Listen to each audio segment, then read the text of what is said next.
संजू सैमसन को लेकर टीम क्या सोच रही है, अब सामने आ चुका है। और न्यूजीलैंड के खिलाफ बचे हुए 2 मुकाबलों में संजू सैमसन क्या करेंगे ये भी सामने आ चुका है, क्योंकि पिछले कुछ समय से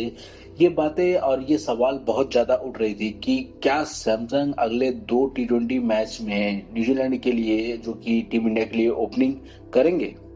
अब ये सवाल तो बहुत ज्यादा उठ रहा था, क्योंकि इसका कारण दोस्तों वो जो पिछले 3 टी20 मैच है, जिस तरह से संजू सैमसन के बीते हैं, मतलब किसी को उम्मीद नहीं थी। वो सब सोच रहे थे कि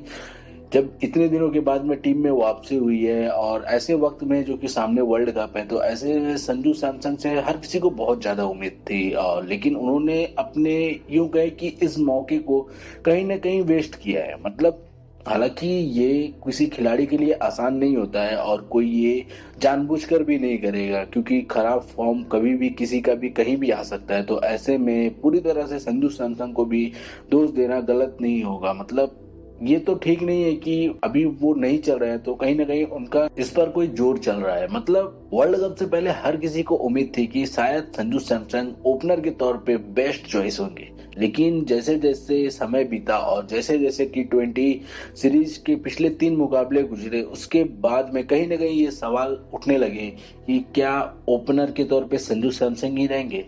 या फिर ईशान किशन ने जिस तरह से आके एंट्री मारी और जिस तरह से धुआंधार तरीके से दूसरे और तीसरे मैच में अपना प्रदर्शन किया,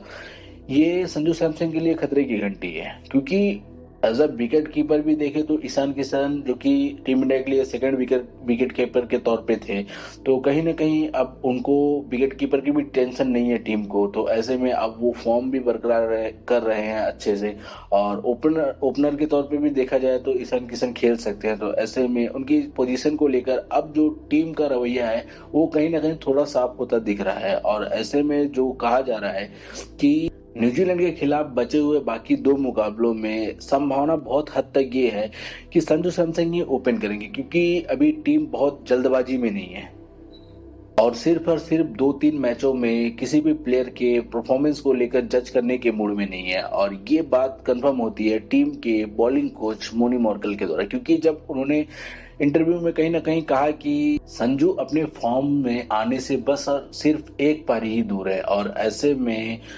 हर किसी को पता होता है कि फॉर्म जो की है वो टेम्परवरी होता है। तो ऐसे में अगर उनको ये मौका देने के बहुत हद तक चांसेस है, क्योंकि मोनी Morkel as a bowling coach होते हुए टीम में जब ये बातें कर रहे हैं, तो कहीं ना कहीं टीम का रवैया ये साफ है कि अगले 2 मैचों में, जो कि टी20 के मैच बचे हुए न्यूजीलैंड के साथ, तो ऐसे में अभी टीम इंडिया सीरीज भी जीत चुकी है, तो टीम कोशिश करेगी कि एक बार संजू सैमसन को और मौका दिया जाए और वो अपना बेस्ट प्रदर्शन शुरू कर सके। तो कहीं ना कहीं मोनी मॉर्कल के इस बयान के बाद में कि